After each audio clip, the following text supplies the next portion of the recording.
Hello and welcome to Let's Talk, the show that connects families in Oshkosh with local experts to talk about your parenting questions. I'm Amanda Chavez, here with my co-host, Karlene Grabner. And today we're joined by John Holland from the Oshkosh Fire Department and Susie Van Ekeren, owner of Wisconsin Swim Academy, to talk about keeping our families safe while enjoying the water this summer.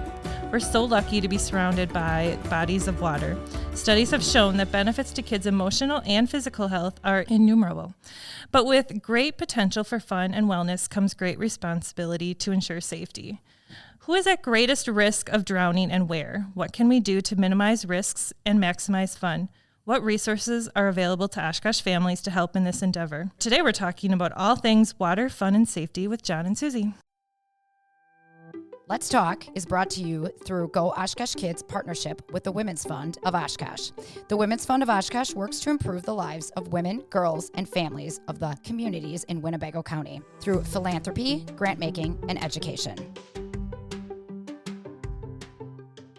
Welcome, Susie. Would you like to introduce yourself? Sure, yes. Thanks for having me. My name is Susie Van Ekeren, and I am the owner of Wisconsin Swim Academy in Appleton. I've been married for 30 years to my husband, Jeff, and have 4 boys that we've raised. They're all kind of older now. Been working in the swim industry and with swim schools and teaching for 20 plus years, and have owned my own swim school since 2010. So I have a pool in my backyard and absolutely am passionate about safety in and around the pool.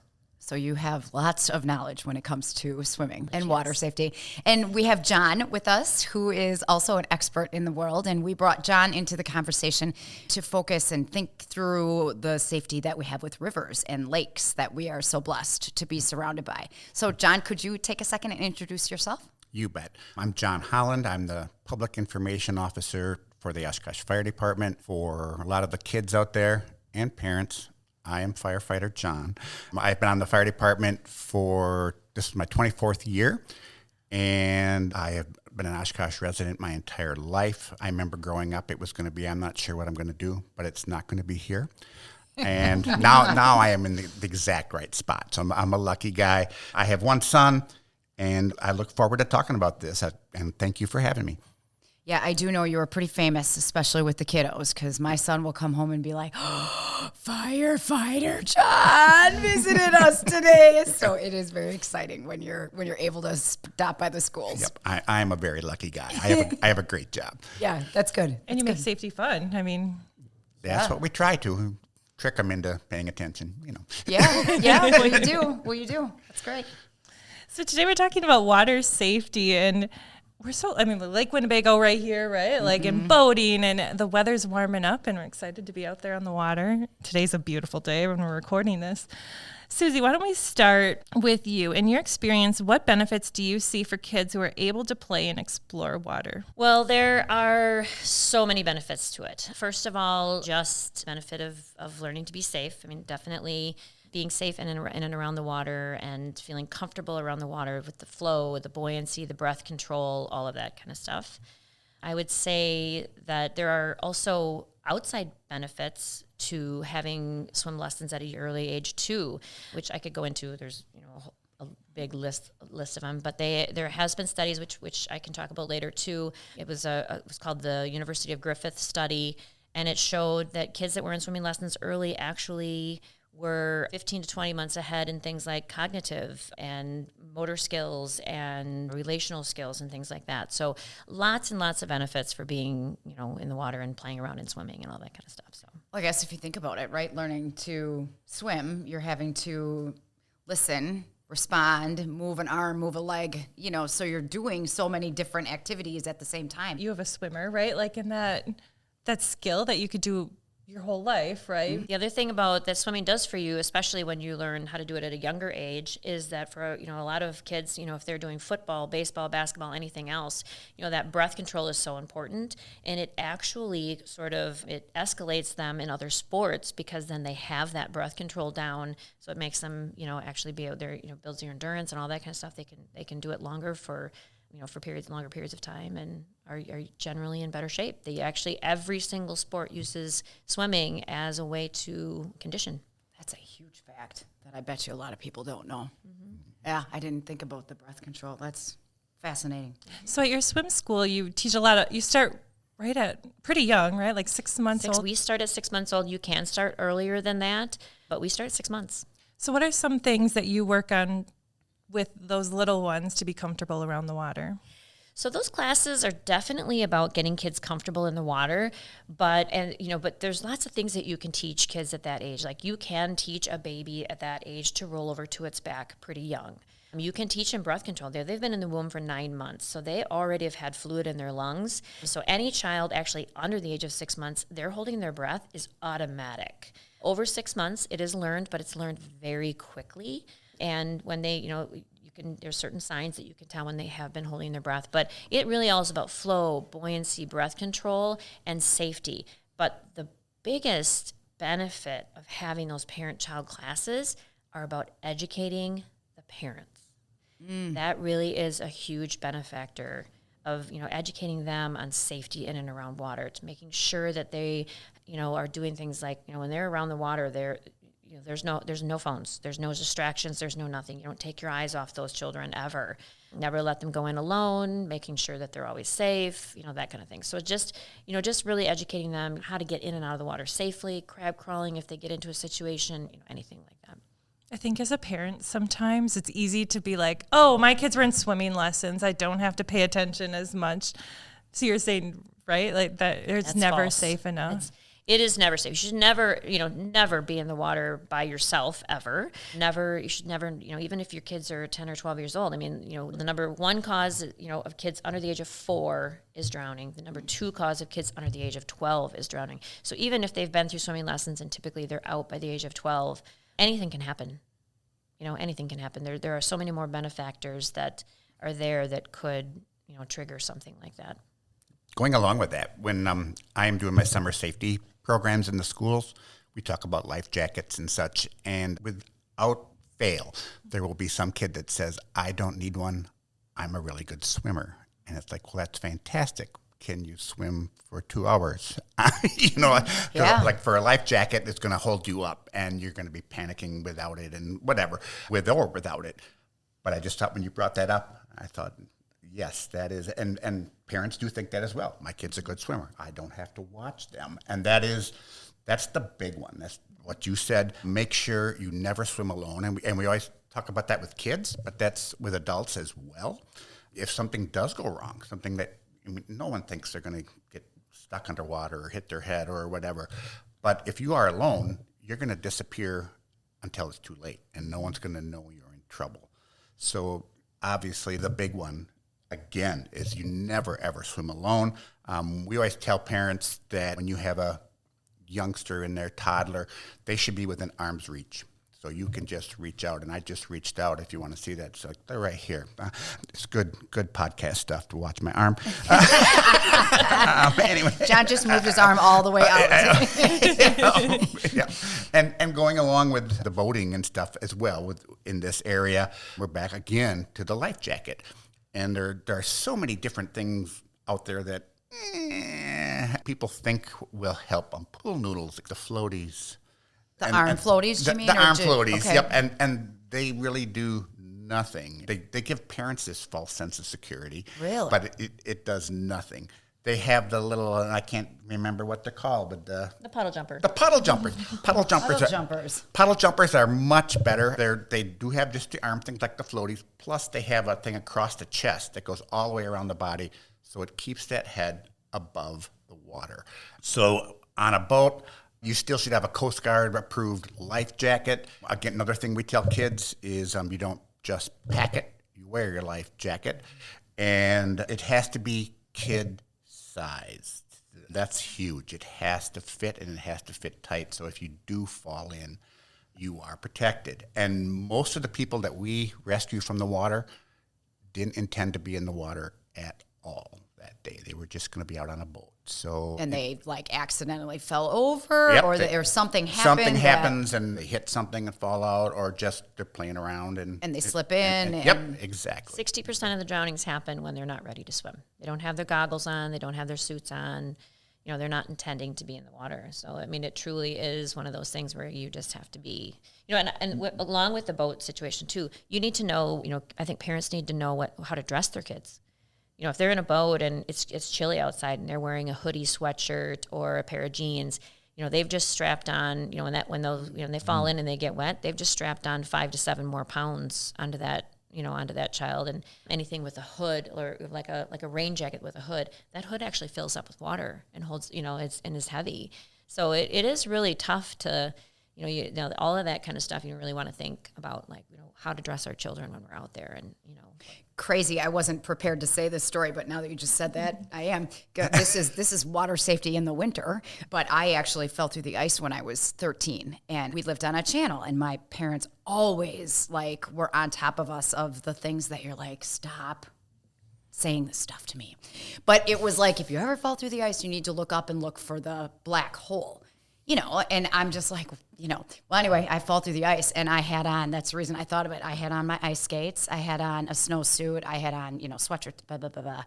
And so it is unbelievable how heavy you instantly are. I mean, and I thankfully knew how to swim so I could tread water, but I also fell in with my 120-pound golden retriever, who, was constantly, now I'm acting out, John. You're a very cute retriever. I got my cute golden retriever. Yeah. Okay, but constantly pushing me under the water. And as I got pushed under the water, I mean, you look up and it's like you see in the movies, you have this much space between the water and the ice, but it's weird that all you see is light.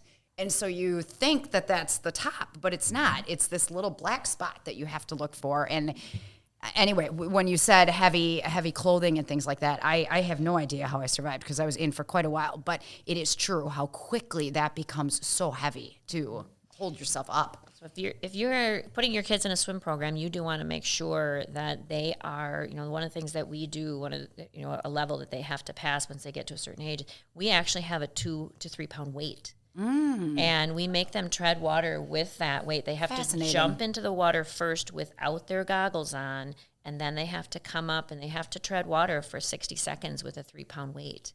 And we do that so that they understand that, number one, if you fall in without them, you got to be able to come up to the top. And number two, you have to understand what it's going to feel like when you have your clothes on. That's a great idea. That is a great idea. Yeah. That you're going to add that to your water safety classes. There you go. John. Exactly. So talk to us about Lake Winnebago and the river system and all those. I mean, that's a huge question. But is there something that tidbits that we can offer to our community of parents when they think through being on Lake Winnebago or on the river system? And like you said before, we are so lucky to have so much water around us. However, going along with the fun is it can be dangerous. And so when you are out on the lake, out in the rivers, whatever, you need to, again, go back to, I hate to keep harping on this, but make sure you are watching someone that is non-distracted, someone that has not been drinking, someone is not on the phone. A lot of our water rescues are because of drinking, and in fact, a lot of our rescues, period, are, unfortunately. And so the parents need to know the waterways, need to know where they're going. Where are their pilings so you don't hit them? The riverways are marked very well where you should be. You need to make sure that you stay in those. You follow all the rules. Back to the life jackets again and again and again. It is just one of those things, like I said, what a great place we live in. With so much water and so much fun. But along with that comes the danger and the safety, and it goes back to the parents. And like we were talking about earlier, drowning, number one cause of accidental death for children 5 and under. But every single year, there are lots and lots of drownings. There's over 1,000 drownings every year in the United States. Over 2,000 kids, these are all kids that we're talking about, over 2,000 kids end up in the hospital due to close drowning, and then there's 3,000 go to the ER and get treated and released. So you need to know where you are, what the safety rules are. One thing that I forgot to mention is your kids need to have a life jacket on. The law is if they are under the age of 13, that life jacket has to be on. If they're in an open boat, if they're on like a paddle wheeler or something, that's a completely different ballgame. But if they are on an open boat, that life jacket needs to be on. And the sheriff department is out there making sure that everyone is being safe. Well, and this is a sad subject or a scary subject, but just out of curiosity, what your thoughts are or what you know about this. But I do have a friend who drowned, and there were 3 witnesses, adult witnesses, on the boat when it happened. And we've talked a ton about that since that occurred. And it's interesting. I don't know that this is the way it happens all the time, but what you, again, maybe see in the movies or you think is going to happen did not happen. You know, he jumped in, he came up, you saw his face, he went down, never saw to be seen again. You know, and I think a lot of people think they're going to see that moment of flailing and that, you know, trying to catch your breath and up and down and a kind of scenario. And I think the most I've read about it, that doesn't happen typically. No, it doesn't. And actually, Sue had a really good It's a point on this. very, it is a very silent death, unfortunately. A very sad, very devastating death. And it's not like it is in the movies at all. Once that water gets into their in their lungs, you know, they can't call out. So it is incredibly important, you know, when you're watching, you know, especially if you know, like, you should always designate a water watcher. There should be one person that everybody knows that at that moment, that's the water watcher. And that water watcher needs to be undistracted the entire time. I mean, no phone, no nothing anywhere near them. It takes less than 2 minutes. And that child will be, or adult or whatever, is gone. Mm-hmm. You know, they're already under the water. If you're at the lake, you know, we talk about the lake and how wonderful our water systems are in the lakes. Make sure that you're putting your children in really bright swimsuits. You know, the light blues, the whites, the light pale yellows, things like that. They blend in with the bottom of the pool. And if they're really dark swimsuits, they're going to blend in the lake or the rivers. So make sure they're wearing something very bright so that they're easier to see. And, you know, to talk about the life jackets again, not every life jacket is Coast Guard approved. So make sure you're really looking it should be stamped in the life jacket. And the puddle jumpers are just kind of new at being some Coast Guard. And some actually are, yes. Yeah, some actually are, but many are not. So make sure you're really checking to make sure that they have been Coast Guard approved. Do they go under your... They do not. They just go around your chest? They just go around the chest one that has and on the arm. So they kind of go on the arm and then it goes around their chest and padding buckles is in the front. back. So the theory would be if something would happen, you'd get on your back and you'd, Yeah. Okay. So it is a very, it's just a very scary situation for everyone. You know, those, so just be very aware. Yeah, that's a good tip to have somebody designated to be paying attention. What other tips do we have for, like, I think there was a kid, I don't know, it was last year or the year before, that had drowned in a retention pond. So, like, back to, like, that like, you're not planning on being in the water. What if, even as a parent, you're scared of water? Like, how do you not be so scared of the water but still comfortable around it? So here's my philosophy on parent. You know, lots of parents, lots of adults don't know how to swim. And then they have children, and what happens is it is a learned behavior. When they don't know how to swim, they will portray that onto their children because of how panicky they will be when their children are in and around water. And many times because of that, they'll even wait to put those kids in swimming lessons. The fact that they get them in swimming lessons is absolutely a huge step and fantastic. But here's my philosophy on it. The parents need to get in and actually know how to swim also. Because let's face it, if that child falls in the water by accident, are they going to stand there and watch them drown? No. You know that, as a parent, you're automatically just going to jump in and then you're both going to drown. As a parent, you need to understand and feel safe in the water and confident in water. Nobody is drown proof. Nobody is. So even the best swimmers can be drown proof, but you absolutely want to at least try to equip yourself and educate yourself on it and learn how to swim so that if your child, did fall in, you could possibly, going to get them. But obviously there's certain things that you always want to make sure, that you're remembering is, when somebody falls in the water, don't go, throw something to them, things like that, get somebody right away to help. When you're in the water and somebody is drowning, they become incredibly strong. So you really need to know how to approach that person. If you are a lifeguard, things like that, they show you how to, approach that person just so that you don't get hurt and they take you down also. Like when you're talking about the dog. Yeah. Yep. Yeah, and I'm sure the dog made it harder for you because as Kept she was pushing trying to you get under. up. Yeah. Yep. And actually, people will fight you when you are trying to help them. And going along with your retention pond, you can drown in water that you can walk in. We had someone drown in that. It was in a little pond in this area, and what happened is they tripped and fell when they were walking along the shoreline of this. And it was like retention pond size, and hit their head and drowned in water that was, maybe a foot deep. Because they went unconscious. Because they went unconscious and they were under the water. Something that I forgot to talk about with the lakes and the rivers is the Fox River, and I'm sure the lake as well, used to be a dumping zone for everything back in the day, where it was, how are we going to get rid of this? And it was into the river, and problem solved. There's a lot of stuff to get stuck on down there. The bottom, even if you're somewhere where you're walking along, is very, very uneven. It drops off very quickly. So again, it goes back to watching the kids. And one quick thing about swim lessons that Sue was talking about, my mom was terrified of water, absolutely and I come from a family of 6 kids, and because of that, she didn't take swimming lessons, but she made sure every single one of us did, and we learned how to swim. So it's just a great idea. That was her way of dealing with it, and I appreciate that because it is a great exercise. Yeah.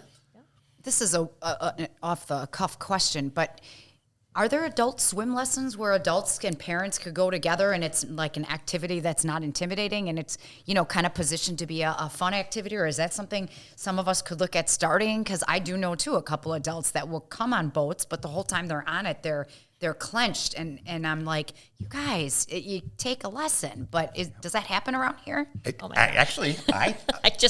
did it. I did it at the Y. Okay. And it was a one-on-one thing, and I knew I just wasn't good at it. I could do it, and it was the breathing, like you talked about, and it just kept getting me. And so I did take a one-on-one lesson. It was very inexpensive and became a much better swimmer. And there was a little swallowing of the pride, but other than that, I was so happy that I did it.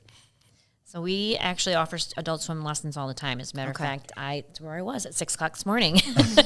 At 6, I had 2 adults that come in very early in the mornings. We offer them very early before work so that they can, so it fits into their schedule. If they have kids with us, we'll even give them a discount on their swimming lessons. I have had, parents that come in and the husband and the wife will do lessons together. For the most part, they want it to be very private. They don't, adults, once they hit a certain age, they're almost kind of embarrassed about it because generally speaking, if they haven't had lessons, there's a lot of fear involved. And so, you want to start out nice and slow and, you want to make sure we earn their trust. And so they don't really want a lot of other people in the pool, obviously. So we do offer them 5 days a week. That's fantastic. Great. Yeah. Have you heard of dry drowning? I've heard people talking about that. There is a lot of controversy around that term, but according to the National Drowning Association, there is actually there's no such thing as dry drowning. You've either drowned or you have not drowned. There are cases that have happened where there has been an individual that maybe was in the pool and they swam and they swallowed a whole bunch of water, and then maybe a day or 2 later something tragic happened to them. But it was medically deemed that it was not actually tied to the amount of water that was swallowed, and that it was tied to a different condition or something that had happened. So there have been lots of studies that have been done on that. They have said that for a while there it was a big thing. It kind of went off like wildfire. They kind of there was a physician that called it that at one point, and I think now they have retracted that, and so they're really, that term is not used at all especially in the world of swimming.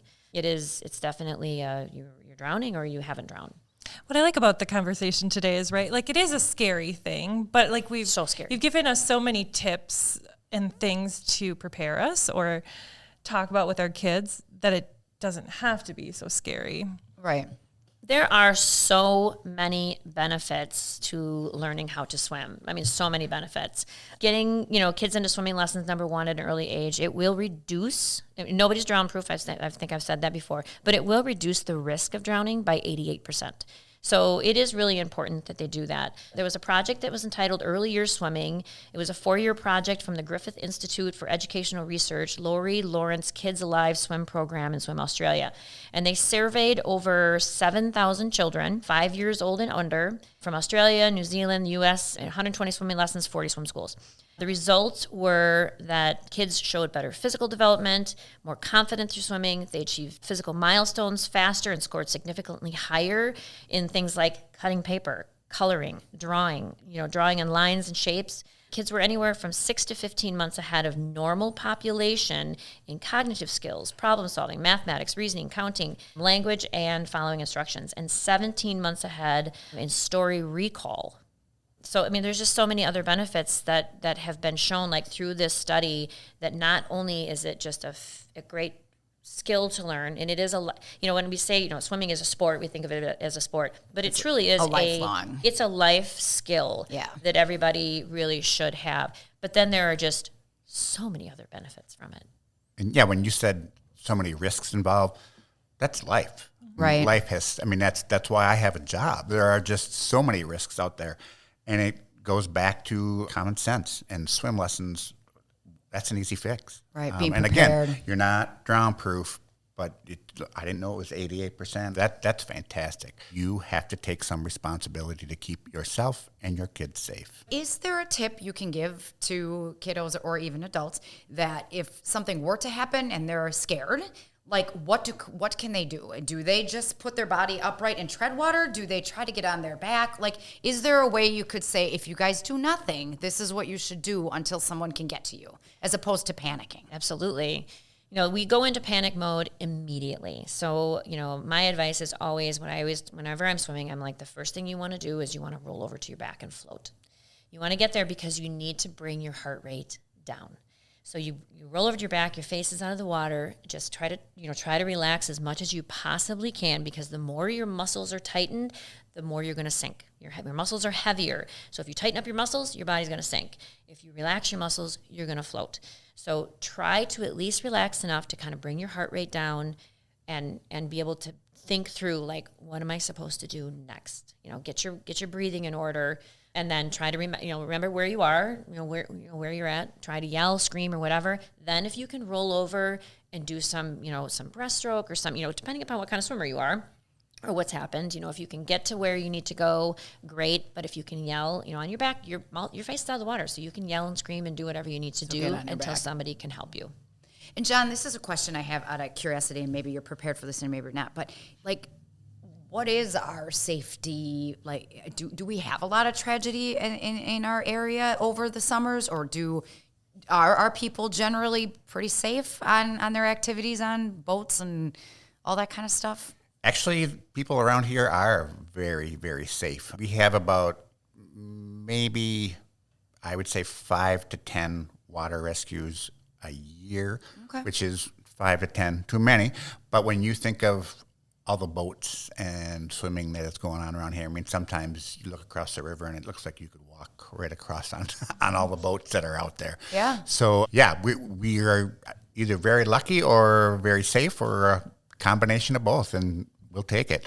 I always say it's a privilege for us to live where we do, and I think people respect the water and how big it is and how scary it can be, so I think people are hopefully more prepared than not. And I guess by listening to you, it sounds like people are doing a pretty decent job of. Yep. And I think you're right. They realize they are out of their element. This is not an everyday thing. That's just a guess on my part. But it is, you are obviously doing something very out of the ordinary for everyday life. And I'm going to stop talking now, which I never, ever do. So give you a little editing to do, because that's kind of your thing. Let's see how good you really are, because I can just keep going forever. No, Awesome. we appreciate you. great. Appreciate you taking the time to share this with us. Yeah. We're looking forward to sharing more with listeners and their families. As always, after the episode, we'll share all the things that we talked about today, along with local resources from swimming lessons to educational tools on Go Oshkosh Kids in our Facebook groups. Join us for our next episode when we'll talk about the joy of adventuring with our families close to home and those far away on trips.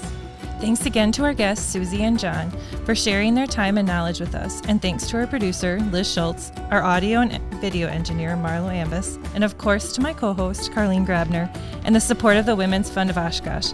Thank you to our listeners for tuning in, and we'd love for you to share the episode with a friend, subscribe on your favorite podcast platform, or leave us a review. Let's talk again next month.